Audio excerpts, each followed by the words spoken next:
Então, Toninho do Diabo é figura, maluco, doido, louco. Uma coisa que me deixa curioso, que você falou no início da conversa, é as paradas das magias. Uhum. E como foi essas suas experiências com magias dentro do satanismo? Que isso é magia curioso. que você tentou e deu certo? Tem... Eu não posso ensinar magia. Não, não aqui, ensina. Mas Não, eu vou não precisa ensinar. Fala como... Até porque essa porra deve ser super complexa. Não ia fazer sem querer uma hora na minha vida. Não, tem as mais simples, é que nem fazer mágica, tá? Mágica e magia, né? No começo você aprende a fazer um truque simples, de repente você está fazendo a pessoa levitar. Matar né? mesmo, os outros levitam. Eu duvido. Não levita. Tá. No truque, no ilusionismo. No truque, tá. No ilusionismo, entendi. fazendo uma analogia Tá bom, aqui. tá bom. Então, no começo você aprende um troço truque de besta. carta, uma Aham. coisa de carta. Aí de repente você está fazendo alguém levitar. Entendi. Né? Então você Tipo, cresceu não dá ali, pra tu você ficar invisível. Não dá pra ficar invisível. Mas tem alguma coisa sobrenatural realmente que você chegou a testemunhar? Ou algum ritual ou magia que promete algo que dizem que funciona, algo assim? Sim. Muitas vezes eu lançava feitiço contra líderes religiosos, né? Porque eu não ia com a cara deles. Eu considerava eles meus inimigos, né? Na minha cabeça, né? Eu já estava doutrinado ali. Então, acalhava da pessoa, de repente, eu lançava um feitiço, a pessoa ficava doente muito doente mesmo.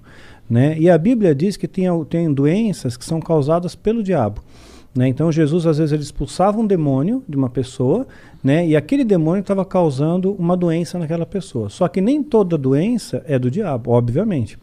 Né? Então, se fosse assim, né? Para que medicina? Você vai para a igreja, todo mundo, e pronto, resolveu o problema, está curado, né?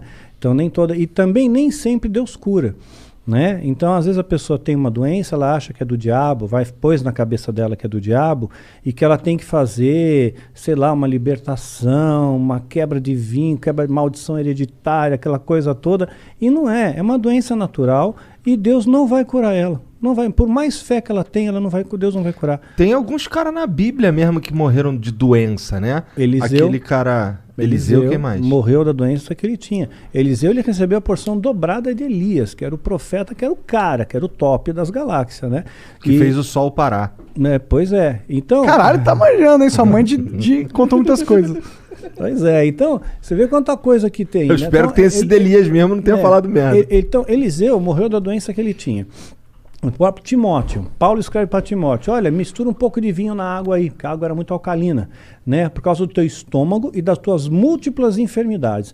Então ele era um menino podre, ele tinha um monte de doença, né, não foi curado. Um lenço de Paulo curava o enfermo, mas Paulo não pôde curar Timóteo, que ele considerava um filho, né. A Bíblia também fala de Trófimo, né, Paulo também fala, olha, deixei Trófimo doente lá em Mileto. Quer dizer, não curou Trófimo. Quer dizer, o cara já tem o nome de Trófimo. Imagina o bullying na escola. Né? E ainda continuou doente. Não adiantou Se fosse nada. a Trófimo, o cara ia ser o magrinho da galera. De atrofia, desculpa. Tentei. Só vamos lá, Daniel. Só continua aí falando. Desculpa aí, foi mal, cancela o Monark. Baixo assinado, tira o Monark. Doenças causava doença, às vezes causava um acidente, poderia ser uma coincidência. Mas não tem nenhuma, claro, é exatamente esse o ponto. Não tem nada aqui assim que, tipo, mas é que realiza magia e você vê sobrenaturalidade instantânea na sua frente e olhos nus. Bom, olhos nus eu vi a presença de um demônio se materializando na minha frente, e eu estava sóbrio. Né? Duvido. Como é que é um demônio? Pois é, a ideia que nós temos de demônio, né, é chifre, escamas, né, rabinho, rabo, fogo, né, saindo pelos orifícios, né, o diabo todo vermelhão, né, saindo da sauna, assim. Que erótico. Pois é, né?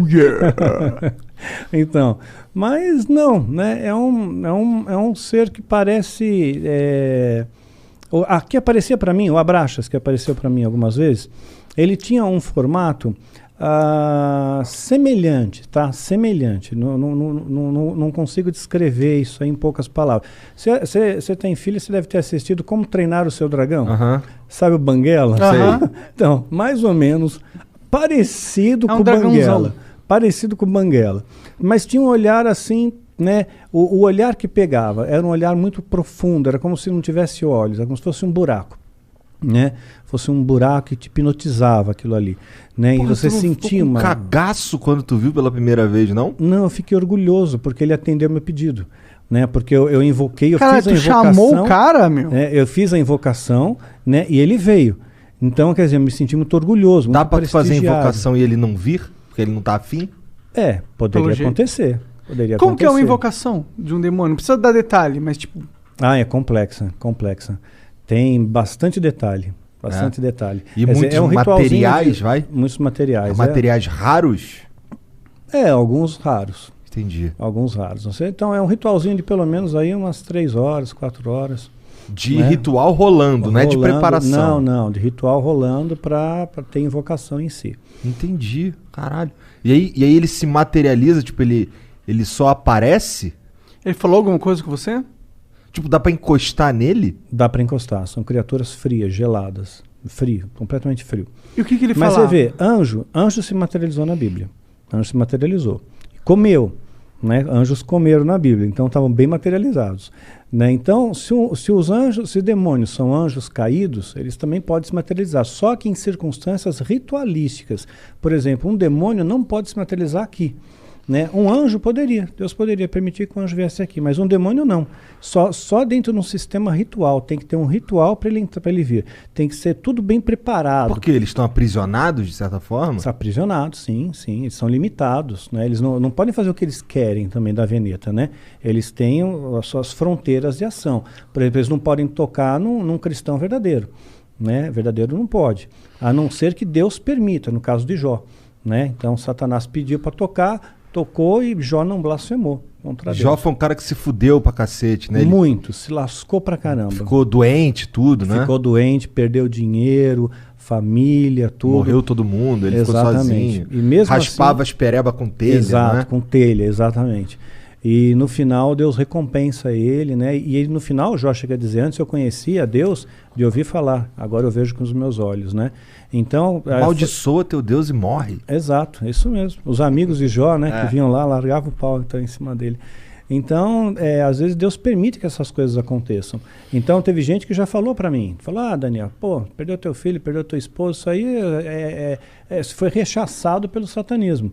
Eu não vejo dessa maneira. Rechaçado em que sentido? O satanismo está me atacando com feitiço, com magia e causou esses efeitos, né? Mas eu não vejo assim. Não? Não, de forma alguma. Eu vejo assim como coisas que Deus permite, que as pessoas morrem no mundo. Né? Isso acontece, né? Então as pessoas têm depressão, né? Então aconteceu, eu vejo como uma fatalidade. E mesmo se fosse, no caso como Jó, né? Vamos supor que o demônio tivesse pedido permissão para Deus, olha, deixa eu tocar lá no Daniel, né? Porque vamos ver se realmente ele segura a onda, vamos ver se ele é cristão de verdade, vamos ver se ele não vai se rebelar contra Deus, né? Depois se eu tirar dele o que ele tem de mais precioso, né? Que era o meu filho, né? Principalmente, né? Então tirou. Aí eu nunca me rebelei, nunca questionei a Deus, nunca briguei com Deus, né? Eu sempre costumo fazer a oração que Jesus nos ensinou como modelo do Pai Nosso, né?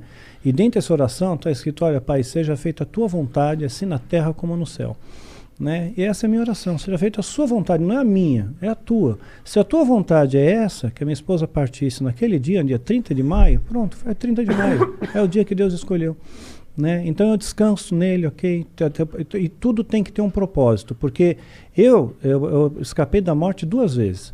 Né? Então por 2 vezes escapei da morte. Então, olha, eu diria que 3, se contar da vez que reagiu a arma lá do cara. Se contar nessa 3, porque ali 2 vezes, né? Então, assim que eu vi a morte de perto, né? Você sente o cheiro da morte de perto, né? E então, quer dizer, se eu não fui, é porque tem algum propósito aqui ainda, tem alguma coisa ainda para fazer aqui. E quando terminar esse propósito, aí Deus me leva. Era alguma coisa ligada a esse assunto de satanismo e tal, que tu quase morreu, ou não tinha nada a ver? Não. Teve uma das ocasiões, por exemplo, foi no ano passado, né? Eu estava foi dia 30 de novembro do ano passado, ia entrar dezembro foi o mês que meu filho partiu, né, dia 22 de dezembro, então eu estava muito angustiado com aquele negócio, poxa, eu vou entrar dezembro, mais um Natal, mais um final de ano, aí eu tomei um monte de comprimido para dormir, eu só queria dormir, eu não quis matar, né, meu interesse não era morrer, só que eu acabei aspirando, e tive uma pneumonia aspirativa e entrei em coma profundo, né? Caralho. Pois é, fiquei 22 horas em coma profundo, entubado, acordei entubado no hospital, Caralho. assim. Então, ali Você foi você dormir sente- na tua cama e acordou entubado. Acordei entubado. Né? E é muito horrível, meu, você acordar com um tubo na boca. Deve ser, cara. Deve ser assustador em primeiro lugar. Indescritível, indescritível. Porque até o momento eu acho que você tava só dormindo.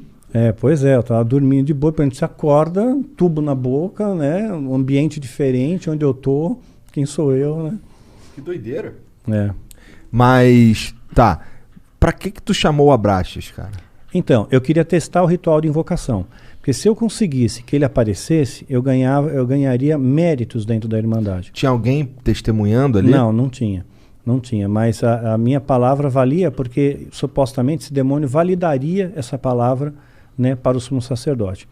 Né? Então eu fiquei muito orgulhoso com aquilo. Então a primeira coisa que eu perguntei para ele, né, eu toquei, para ver se era real, né, gelado, frio, né, e me olhava fixamente nos olhos, né, mas eu não conseguia olhar por muito tempo, né. Ele era da tua altura? Não, estava mais alto que eu, mas estava como se estivesse ajoelhado, sabe? Tá. Né? Como se estivesse ajoelhado, não, ajoelhado, sentado sobre os joelhos. Tá. Ele tinha quatro membros? Sim. Assim, o Banguela lá, ele não é bípede, mas ele era bípede? Sim, bípede. Entendi. Né? Sim, tinha pernas, braços, né? Sentou, né? Forte, braceletes que pareciam braceletes de ouro, era dobrado, né? Não sei se de ouro de verdade, não. Tá. Né? Dá para morder assim, tipo assim. É para valer, né?